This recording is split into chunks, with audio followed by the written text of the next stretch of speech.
রান্নাঘরে ঢুকলেই মনে হয় কখন বেরিয়ে যাব, কখন বেরিয়ে যাব। রান্নাঘরে এত গরম কেন লাগে বুঝতে পারি না। যাই হোক, রান্না করতে আসলে তো প্রচণ্ড গরম লাগে। এর জন্য আগেই সব কিছু গুছিয়ে রাখি যাতে করে এসে তাড়াতাড়ি করে রান্না করে বেরিয়ে যেতে পারি।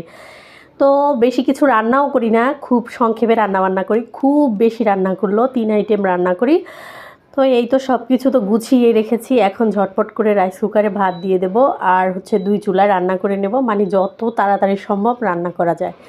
বেশি সময় আর থাকি না রান্নাঘরে। রান্না করতে এসে গুছাতে যতটা সময় লাগে, রান্না করতে এসে 1 থেকে 1.5 ঘন্টার মধ্যে একদম রান্না কমপ্লিট করে বের হয়ে চলে আসি।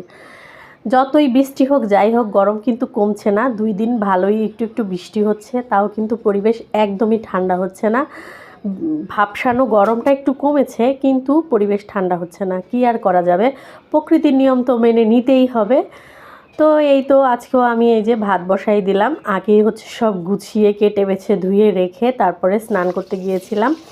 রান্নাঘর একদম পরিষ্কার করে তারপর স্নান করতে গিয়েছি। স্নান করে পুজো সেরে তারপরে রান্না করতে এসেছি। আর রান্না করতে আসলে তো ঘামে আরও একবার স্নান করে যেতে হয়। কি আর করার, রান্না তো করতেই হবে।